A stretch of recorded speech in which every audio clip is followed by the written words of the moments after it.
I don't know about you, but now that we're past Labor Day, I am happy that we are into the final stretch of this political season, right? The election, I'm ready for it to be over already. There's only a few more weeks, couple of months about left. I'm ready for it to be done. I'm just ready for it to be done. But it's been an interesting election season, hasn't it? It started off Trump versus Biden, part two or part two, whatever you want to say. You had a debate, things changed. Then you had an assassination attempt thrown in there, and then you had the Republican National Convention, and then you had Biden drop out. Then you had who's going to be the next Democrat nominee, and then now it's Kamala Harris versus Trump, and then you have the Democratic National Convention, and now this coming week you have the first of the debates that are occurring. I don't know about you, but I am ready to be done, and it has been a crazy, crazy season. And yet, as I think about it, as crazy as it had been, assassination attempts, people forced out, people put in place, all this kind of stuff, we in America have been insulated from a lot of the transition challenges over the course of human history. In fact, in political seasons, whenever there was a change in a political leader, that was the most dangerous, uncertain time ever. And thankfully, in God's grace, He has spared us a lot of that, right? And so it's that we're surprised by all the drama and the politicizing that has occurred this year. So we're thankful about that. But most of human history has not been like that. Whenever there's been a change in political leadership, like we're looking at having these elections, we should not be surprised as a democracy that every 4 years when we do this, that there isn't more of this kind of thing, because that has been so true of transitions in political leadership through human history. And that goes for what we're looking at today. We're starting our sermon series on the life of Elijah, and I'm entitling it God's Man for a Godless Time. And we're starting that study 70 years before Elijah shows up. 7 years before, because Elijah's ministry was primarily to the northern kingdom of Israel. And what we're looking at today is why there was a northern kingdom of Israel. It helps set the stage, 70 years, not just the division between the united Israel to now northern and southern kingdoms, but spiritual dynamics start deepening, getting rooted in, that prompts Elijah's ministry because of what God wanted to do through him. So if you have your Bibles, turn to 1 Kings chapter 12. 1 Kings chapter 12. We are looking at a transition between King Solomon, who's just died, and his son, King Rehoboam, and the political dynamics very much like ours today. In fact, it's actually worse than ours today, occur in 1 Kings chapter 12. There are two main kind of storylines or sections. They're distinct, two different situations, but they're also connected that we're going to be looking at. And each section has a single truth, and I'm going to, at the very end, tie those two truths together and give us a challenge to take home. The first truth that comes out of 1 Kings chapter 12 is this: God's people cause problems. Guess what? You have the opportunity to cause problems, all right? Here's how you do it. Whenever you proudly promote your own power. God's people who say they belong to God, can cause problems for themselves and others when they proudly promote their own power. We're dealing with the Old Testament believers, or at least in name. We'll find out someday how genuine their faith was. But one of the things that I have learned in my years of ministry is that people who claim the name of Christ, claim to follow Jesus Christ, including myself, at times are tempted and sometimes even fall into promoting our own power. And when we do, we make life worse. Life is already tough. And one of the beautiful things about the Scriptures is they're going to say, as it says, life is tough. Don't make it worse by how you respond to the dynamics that you're dealing with. And one of the biggest dynamics we all deal with is pride. And one of the dynamics that it can negatively impact is when we take pride in our power and seek to promote it in ways that are not honoring of God. 1 Kings chapter 12, a little bit of background. We don't know who the author of 1 Kings was, but the Jews had some speculations. They thought it could be Jeremiah the prophet. It could have been Ezekiel, or it could have been Ezra. But whatever the case of all three of those, there might have been someone else that we don't know or wasn't listed. But what we do know is the writer of 1 Kings is writing about events that happened 400 years before his time. So we're about 400 years after the writer. It's kind of like if you were today in school and you have your assignment is to study the history of Jamestown. That's the kind of time passage that has occurred between the writing of 1 Kings and the accounts. And so there's been centuries that have passed, and greater clarity and understanding of God's work in the people of Israel is becoming evident. And so the writer of 1 Kings, likely a prophet, maybe a priest or someone along those lines, but someone who has spiritual care, is saying, hey, we as a nation need to learn some key truths from these historical events. And so that is what is going on. Let me set the actual timeline here of what the events that has just happened prior to this. Here we've got from 1010 BC to 910, 100-year time span. King David was on the throne for 40 of those years. A good king, a king after God's own heart, ruled well, had a major failure, obviously, but God walked him through it. And then after his reign, we have King Solomon from 970 to 931.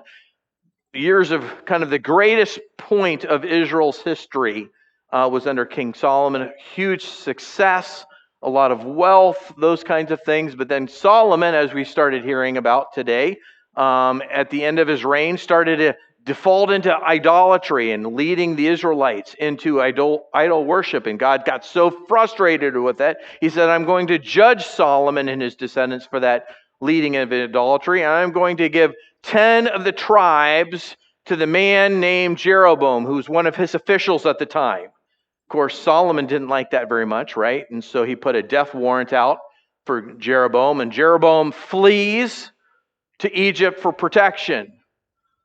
Then he hears that Solomon has died, and then we see Rehoboam takes over, and notice he doesn't have the full United Kingdom, he just has the southern portion. And King Rehoboam, Solomon's son, rules about 22 years. And then we're also going to see about the northern kingdom, Jeroboam the first, because there's another king of Israel, the northern kingdom, who's Jeroboam the second later on. Jeroboam the first, though, reigns from 931 to 910. So that's the events. That's the thing that we're looking at. We had pretty much 80 years of solid, healthy, relatively stable leadership, people who mostly are honoring God in their kingship.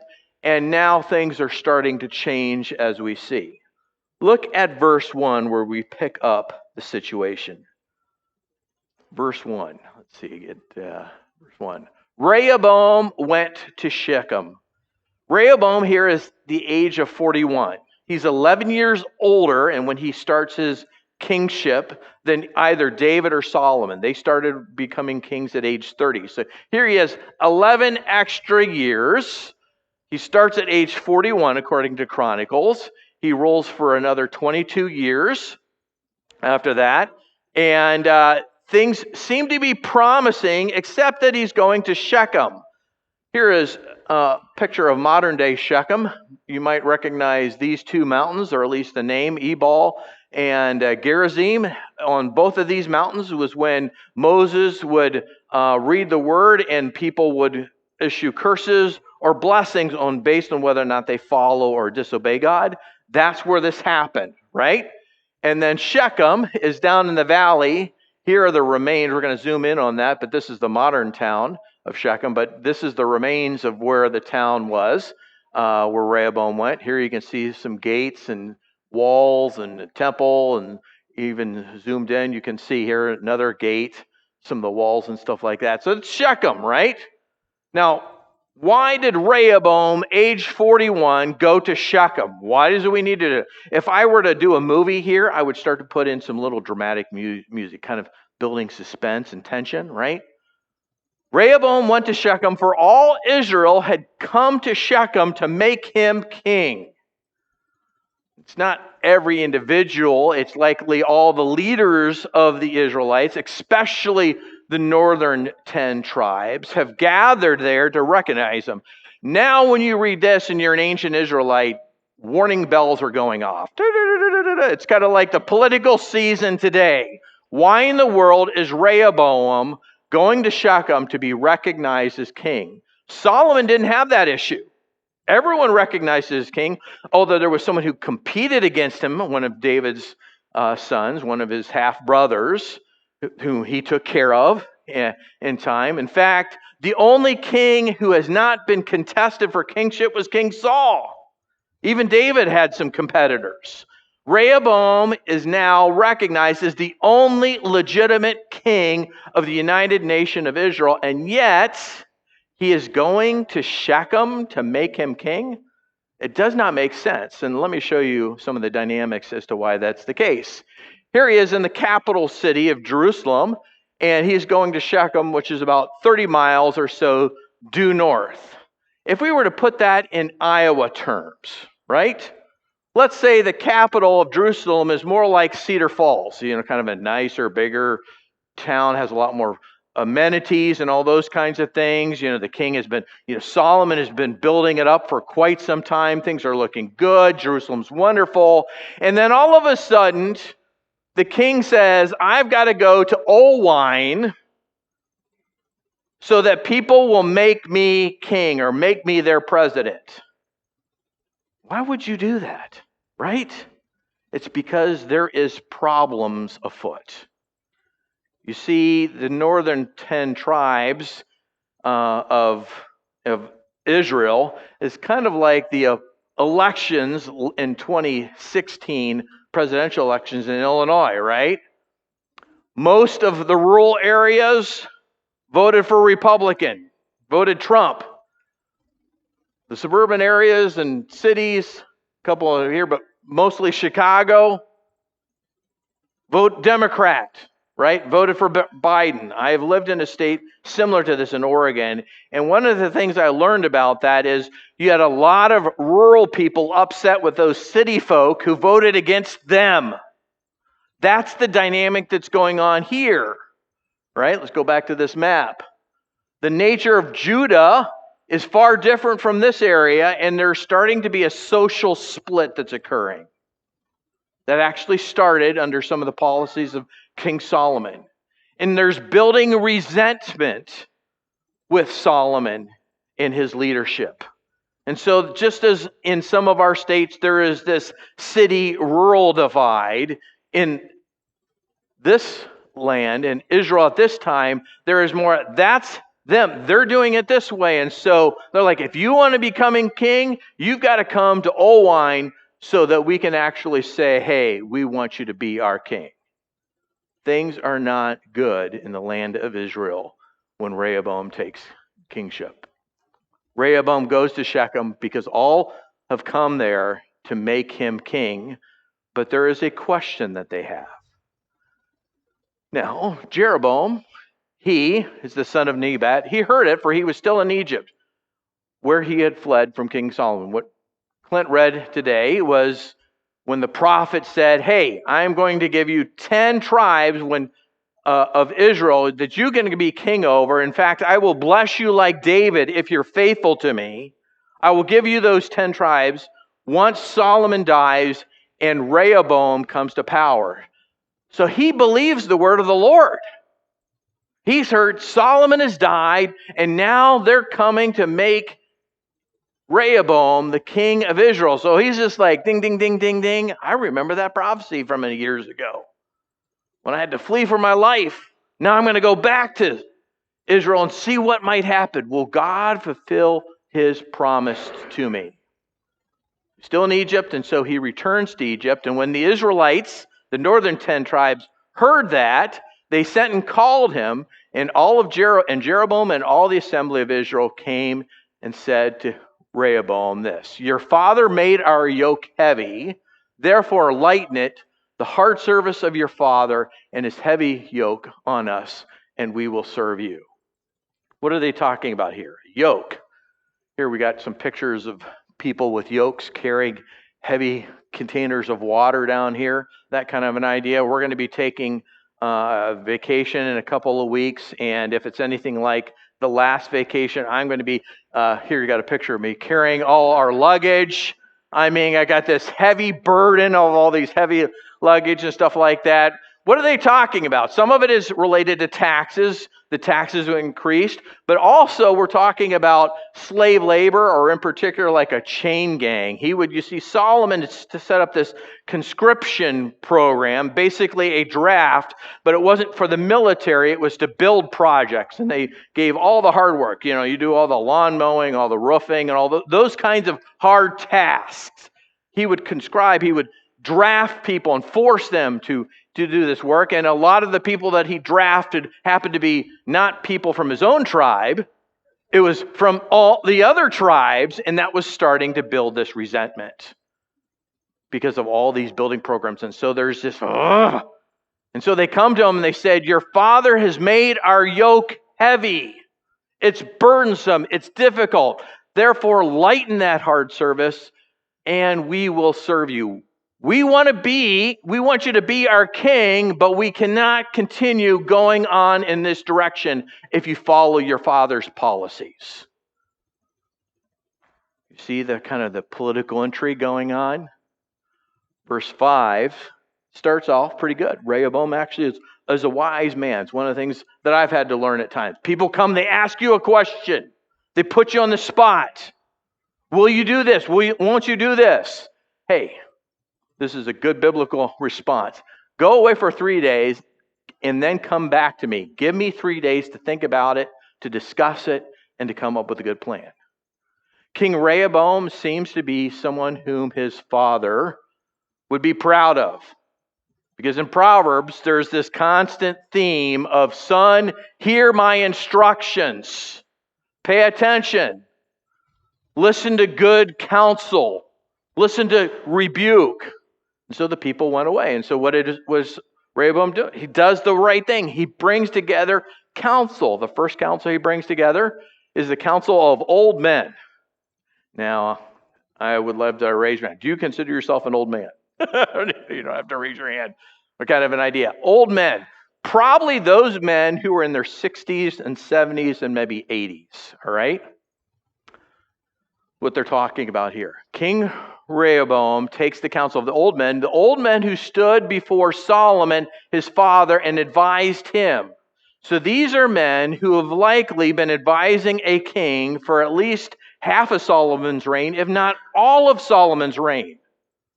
They have a good grasp on the dynamics at work. They were the ones who often recommended these building projects. They were the ones who recommended and supported the taxation to provide those. They supported the conscription at that point. He brings them together. He has the sense to say, hey, I need to get some good counsel and guidance. How would you advise me how to answer these people who say, your father's approach is becoming burdensome and is just grinding us into the ground? They said to them, if you will be a servant to this people today and serve them and speak good words to them when you answer them, they will be your servants forever. What a wonderful verse, right? Here you are king. You're a 41-year-old king. And what they're telling him is, you don't just rule when you're God's king, right? You rule through service. You listen to the needs of your people. And if their backs are breaking under the incredible expansion of the last 40 years under Solomon's reign, give them a break. These wise men said, in Solomon's day, that was good. But now, this is a threat to your kingdom, Rehoboam. It's a threat to your kingdom. And if all you do is lighten their load and make their lives doable, I can tell you one thing. As a pastor, one of the most common themes I interact with people on is their jobs. And when they are in a position where they are just getting slammed at work, one of the first questions they're asking, do you think I should leave?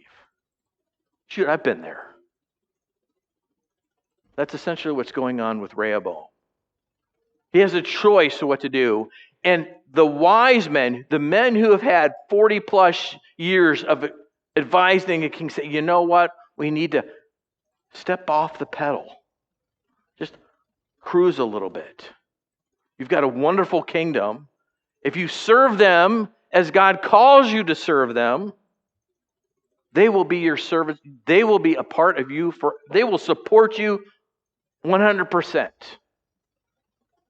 How does Rehoboam respond? He abandons their counsel. He forsakes it. When this word is used elsewhere, it highlights the foolishness. He is given wisdom. You know, one of the things that I found interesting in studying this passage, I'm familiar with this story. Nowhere does it say he prayed. And don't get me wrong, I'm not saying you shouldn't be praying, but nowhere is he condemned in this passage for not praying. He'd received the answer God wanted him to receive. There was no doubt. He had wisdom. If anything, as you go through this passage, you realize he failed to listen to the kind of counsel he should have listened to. Sometimes God answers our prayers in some ways before we ever pray Him because He's given us the people who understand Him, His Word, and the dynamics, and all we have to do is just listen to them. But He didn't. He abandoned it. And so He took counsel with the young men who'd grown up with Him and stood before Him. Now, how old was Rehoboam? 41. So these young men aren't in their 20s. They're like in their 30s and 40s. They've had a little experience as well, but this is the first time they've come into power, and they now have the ear of the king. And they know one thing. He doesn't like the idea of serving his people. And they grew up with him, so they have a better sense of what he might like. And so he says to them, what do you say? This is what they tell him to say. Whereas my father laid on you a heavy yoke, I will add to your yoke. My father disciplined you with whips, I will discipline you with scorpions. You thought you had it rough under my dad? I am so powerful, I'm going to make my dad look like what? A wimp. Whips. Here's a whip from around this time is an Egyptian whip. Leather straps. When you whip a person with that, that kind of gets kind of red marks, and it's kind of like, I don't know, hopefully no one really uses a belt these days, but my grandfather at times would whip out his belt when the grandkids were getting out of, and he pulls that out, it just leaves, it's painful, it leaves a red mark on your back. Instead, I'm going to whip you with scorpions. Well, here's a scorpion from the land of Israel. Is he talking about that? Probably not. He's probably talking about this kind of a whip. Not just leather straps, but something that actually breaks the skin just like a scorpion would with its stinger. This is a Roman scourge, and they would embed pieces of metal and bone that would cut. Hey, that's the kind of whip we're going to be using. Now, if you have had a tough, oppressive master, and you're an Israelite, and now his son says, I'm going to make that look like a cakewalk, what starts coming into your mind? Maybe Egypt and Pharaoh?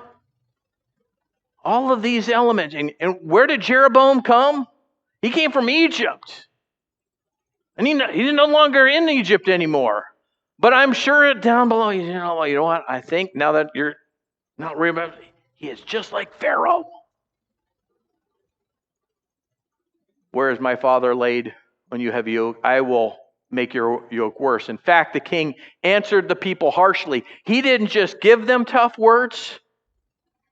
He said it in a mean-spirited way. And when you add those two factors in, it's one thing to say something tough to a person and yet tender because you care about them. But if you don't care about them and you're tough and harsh, what are you communicating? Because he forsook the counsel that the old men had given him. He had the wisdom. People experienced recognizing the dynamics of foot, but no, he went with the people who he liked and wanted to hear. Because he wanted to show his power off. He wanted to show how powerful he was.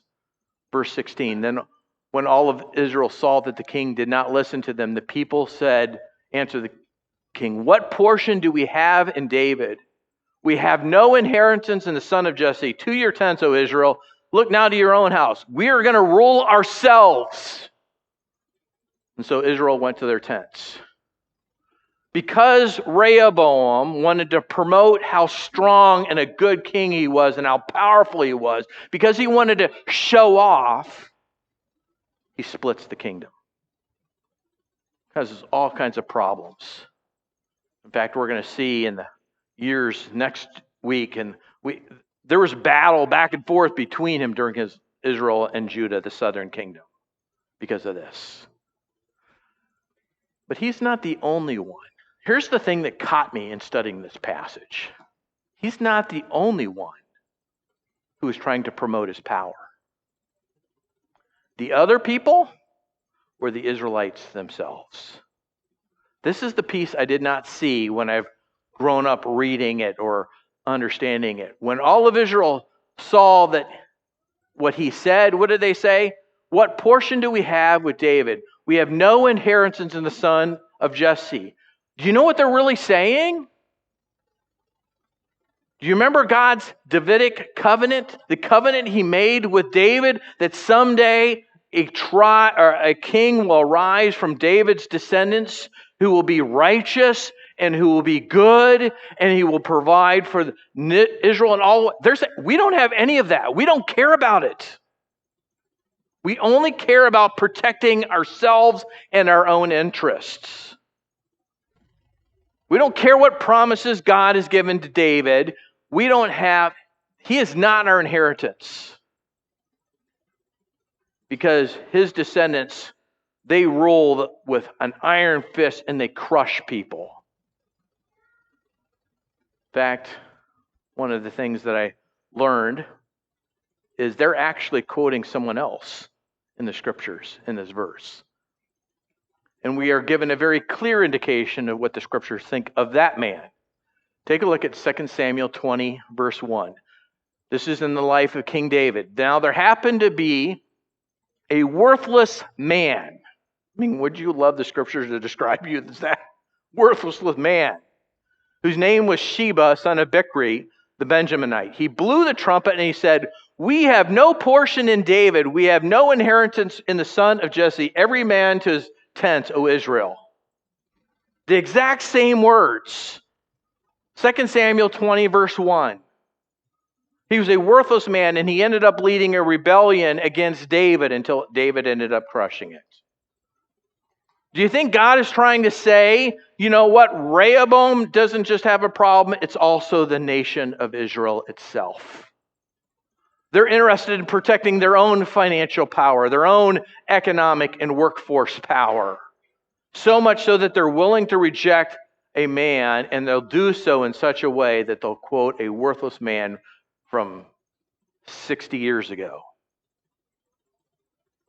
In fact, it actually gets even more condemning of Israel. Back to 1 Kings 12, verse 19. So Israel has been in rebellion against the house of David to this day. There's probably at least 200 to 300 years have passed now. You know what? I did a word study on rebellion here. It's used 41 times.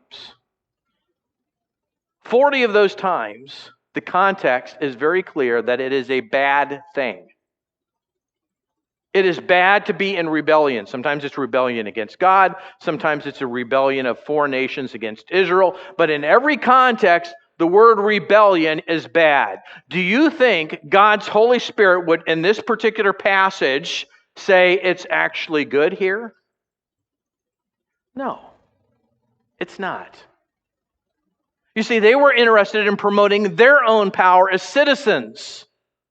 We're going to make you come and get our approval to be our king. When in reality, God had already appointed him and they just refused to recognize it. Now, they might have had some legitimate reasons, don't get me wrong, but that's not how you address it in God's kingdom. You let God take care of the king. Your job is to follow and do what God has called you to do. So, what do? When all Israel heard that Jeroboam had returned, they sent and called him to the assembly and made him king over all of Israel. There was none that followed the house of David, but only the tribe of Judah. So now you have this split. All because two different entities are interested in promoting their own power. How does Rehoboam respond? Well, he shows how foolish of a man he is. First thing he does, he sends Adoram, who is taskmaster over the forced labor. I don't know if you heard it, but Clint, when he read, said Jeroboam used to be the head taskmaster, and Adoram was likely Jeroboam's replacement, right? If people are upset that you're doing a chain gang with them, it's probably not best to send the guy who's the head of the chain gang to them to try to mediate. So what do? All of Israel stoned him to death with stones. So now Israel is responsible for murder. Okay? By the way, the stones were probably about this size. Can you imagine getting hit by all of Israel? Especially after there's this fury. Like, you want to beat us down, we're going to beat your people down.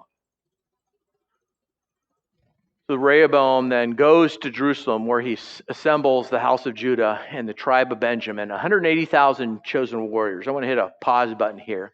One of the attacks on the scriptures is that sometimes these numbers are skewed. We're not sure if it means 180,000, which is probably not the actual number. That's way high given the population studies of that day. But the word thousand could be unit or a division. So it could be 180 units. The point being is that he marshals up a large army, a very, very large army. And they're going to fight against the house of Israel to restore the kingdom to Rehoboam and the son of Solomon. And this is where Rehoboam finally does something, well, the second thing that he's done smart in this chapter. The word of God came to Shemaiah, the man of God, the prophet. Say to Rehoboam, son of Solomon, king of Judah, and all the house of Judah and Benjamin, and to the rest of the people, thus says the Lord, you shall not go up and fight against your relatives to the people of Israel. Every man is instead to go back to his home, for this thing is from me. So they listened to the word of the Lord and went home according to the word of the Lord. The antidote to pride and trying to show off is being willing to listen to whatever God tells you to do. And so instead of killing off even more people, they pull off the accelerator. They say enough is enough because they recognize God is in control. Another verse that I didn't address because this kind of captures it says, and God did this because he was trying to judge Solomon and the Judean kings for the idolatry that they had led the people of Israel into. And so when it says, this thing is of me, it's not that God sanctions the rebellion, but that he led it. Notice that God did not intervene until the split has occurred and now a civil war is about to start. He's like, enough. I've got to stop the problem. But it was from the Lord because he was trying to get King Rehoboam's attention. Don't lead the people into worshiping false idols, or otherwise you'll create more problems for yourself. So he listens. That's the first situation. That's the first account here. Here's the second portion and the truth that I think comes right. God's people cause problems whenever they proudly protect their own position. Sometimes we try to proudly protect our power, promote our power, make ourselves appear and be stronger than we are. And then there are other times where we're like, you know what? It's my job to protect my position in life. It's my job to protect my position as pastor. It's my job to protect my position as father or as mother. It's my job to protect my employment. Friends, be careful. It's not your job to protect yourself if you belong to Christ. It's only God's job. Here we see Jeroboam teaching us this lesson. Jeroboam said in his heart, "Now the kingdom will turn back to the house of David." If they rebelled against him, they could rebel against me. No duh. That's how you've gained that. But he forgot. He came back because he believed God's prophecies, but he forgot it at the same time. What did God say? If you don't lead the people into idolatry, I will bless you almost as good as I blessed King David. But now he's saying, you know what? If people have to keep going down to Jerusalem to worship, if I can't control their spiritual kind of provisions and needs, then they're going to rebel against me. This people go up to offer sacrifices at the temple of the Lord at Jerusalem, then the heart of this people will turn again to him, Rehoboam the king of Judah, and they will kill me and return to Rehoboam the king of Judah. I can't let anyone take my position, even if it means preventing or somehow preventing Israel from going to worship God in the way God called them to. So what does he do? Interesting. He takes counsel. Never saw this either. One of the things that I think the writer is trying to teach us is it's wise to get counsel, but make sure you get it from the right source. Because 2 out of 3 forms of counsel that were given to kings proved to be god-awful, so to speak, of the pit of hell. He took counsel, and so he made 2 calves of gold. Remember the context, right? The Israelites are feeling what? Like Rehoboam and Solomon were more like pharaohs than Jewish kings. So when he takes counsel, I'm sure one of the guys said, "Hey, I remember in my Jewish Sunday school class, or actually Sabbath class, not Sunday school class, Sabbath class, that the Israelites said that there was a bull that brought them out of Egypt." And so that says, not only there's one, I'm going to make 2 bulls. 2 calves of gold. Now there's debate here among scholars, is again something that I learned, as to whether or not Rehoboam was setting up idolatry, like these are other gods, or if, and I actually think this is more plausible given what goes on here in a little bit, or if what he's simply just saying is, because this is a common practice, God's power is like a bull, and so we should worship God's power. Why do I say that? In that day and age, there was some, quote, bull riding, and this is a deity, a false god, standing on the back of a bull, kind of indicating its power. And Baal, the false god Baal that is also among the Canaanite religions, the picture of that deity was a bull. But notice there's no one on the bulls that Jeroboam makes, because God cannot be represented. And so it's just the bulls represent his power. But of course, it's a distortion, because whether or not it's another deity or they are now making graven images of God and his power. Either way, it's wrong. It's sin. So the king took counsel, made the 2 calves of gold, and he told the people, you have gone up to Jerusalem long enough. It's too much of a hassle for you.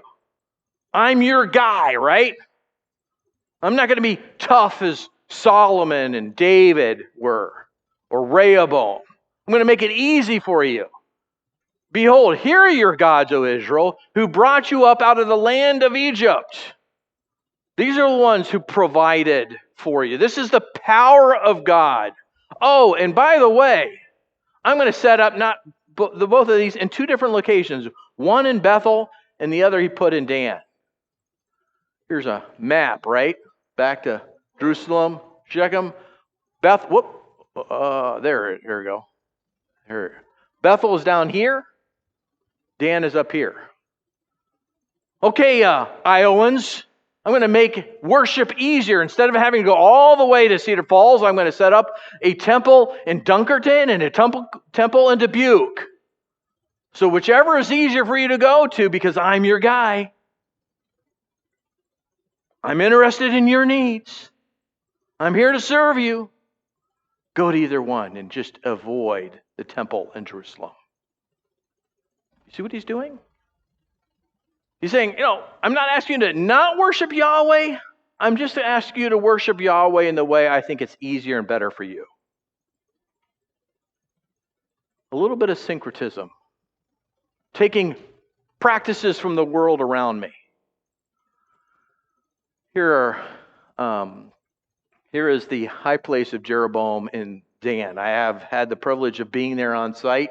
You can see Mount Hermon here in the distance. There's gate fortifications here. This gate is amazing. It's a gate that likely Abraham walked through when he entered the land of Promised Land, still in existence.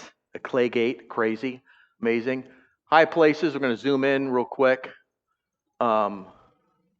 This is from Rehoboam II, who developed the worship even more from Jeroboam I, but this red area is where the original, you can actually see the remains of Jeroboam's high place where he built set up these false gods. You have a podium up here, by the way, for those of you who are New Testament buffs. It's called the Bema seat. It's the highest spot, which you can see here's our group. This is the Bema seat up here, and here you get a sense of how big these altars were, right? And then here's looking, I went the wrong way. One more. Oh, I guess that's it. So one up in Bethel, the other in Dan. And this thing has become a sin for the people of Israel, for people went as far as Dan to be before one. They would rather travel less and worship God on their terms rather than on the terms God has given to them.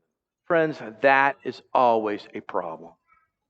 Whenever we say, hey, this is what we think will make the worship of God better, easier, if it goes against God's word, it's wrong. In fact, he also made temples in other high places. And guess what else he did? He appointed priests from among the people who were not Levites. You see what he's doing? You too can be a priest. I mean, that was like a posh class. You want that. You're on the public dole then. You don't have to be a Levite. We're not going to have to check your genealogy. You don't want to be a priest? Hey, Jeroboam's your man. Kind of an idea. In fact, it's not just priests, it's also feasts. Jeroboam appointed a feast like on the 15th day of the 8th month, like the feast that was in Judah. What's the feast he's talking about? It's the Feast of Tabernacles. What does the Feast of Tabernacles celebrate? Israel living in tents. You see this back into the connection? He's just like, yeah, I'm the new deliverer from Pharaoh. You no longer have to serve the son of David anymore. And so he sets up a Feast of Tabernacles, except you can do it at Bethel or Dan, your choice, whatever makes you easy for you. Offers sacrifices on the altar. So he did in Bethel, sacrificing the calves that he made, and he placed in Bethel the priest of the high places that he made. He sets up an entirely separate system of worship simply to protect his kingship. When God said, if you just obey me, I will protect you. But sometimes, for those who don't have faith, in fact, all times for those who don't have faith, that is never enough. So what's our take-home point from this very sad chapter in Israel's history? Humbly protect yourself from haughty problems. God wants you to protect yourself. But He doesn't want you to promote your power. He doesn't want you to protect your position. Rather, He wants to protect you from your own worst enemy, and that is you and me. Humbly protect yourself from haughty problems. It's an issue of worship. I've entitled this sermon, The Idolatry of Protecting Your Own Interests. You see, when you try to advance yourself and you cross biblical lines, you see, when you try to protect your position and you violate biblical commands, you put yourself in a position where God is going to have to judge. Maybe not eternal hell if you're a believer, but He is going to severely judge you, and He does not want to do that. How do you do with that? How do you avoid pride of power? I never thought about this before. But you know the passage where it says, "Come to me, all you who are weary"? What does it say? "For my yoke is" what? "Easy, and my burden is" what? "Light." I found it fascinating that when Christ shows up, the Son of David, the promised one, the one who fulfills the covenant, He doesn't come like Rehoboam. He doesn't deliver a tough message in a harsh way. What does He say? My burden is easy, my yoke is light. And still they rejected Him. Simply follow me, and I will provide every way, shape, and form. I will protect you, but I need you to be humble before me. All I ask you to carry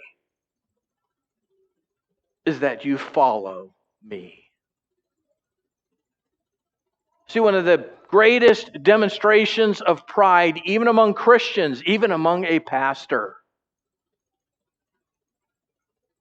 is when for one split second, when I'm confronted with a challenge, I think, I've got this. Rather than, He's got this. You see, when you're trying to advance, I would love to see this church filled with, does not matter. What matters is Christ exalted. Are we following Him? It does not matter who's in this pulpit from Sunday to Sunday. What matters is that person saying, you know what? Who are you following? Are you following yourself? Are you keeping track of, are you making advancements? Are you protecting yourself? No one can take me away from this position. I'm not going to let them. There's a place for defending. Yes, I'm not talking about that. I'm saying I am not going to let anyone else affect me so much to the point that I will follow the idolatry of my own protection.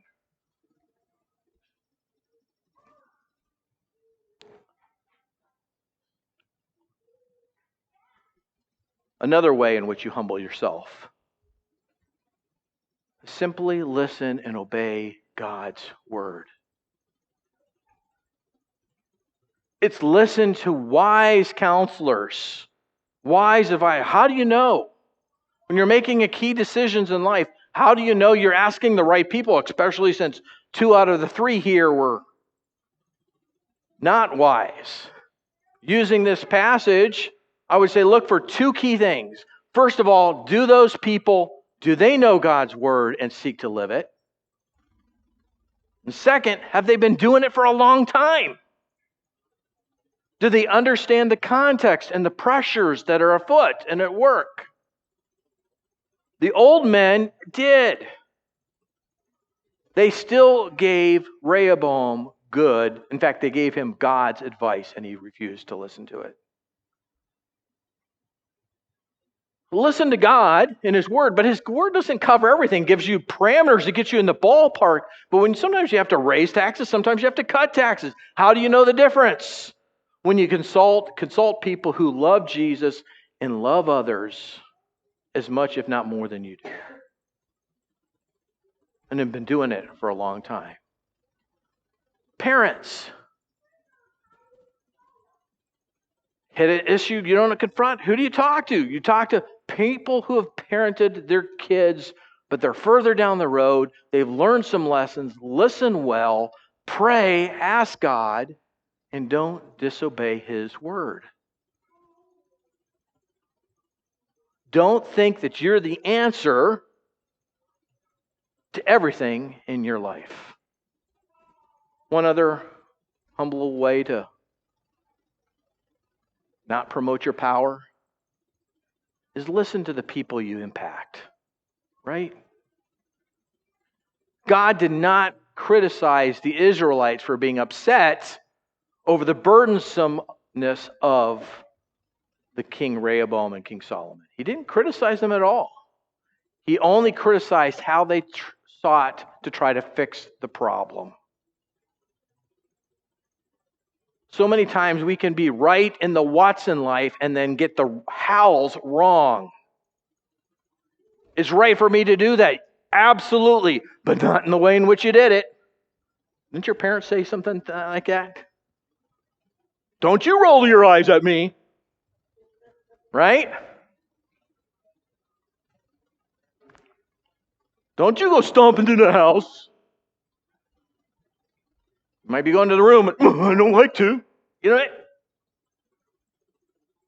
That's what this chapter is teaching us.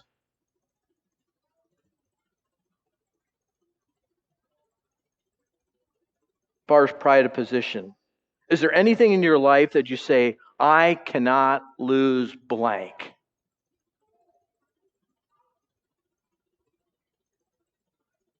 Speaking of parents, I've heard enough people say, I cannot lose being a parent. And so I've seen empty nesting or the death of a child, God forbid,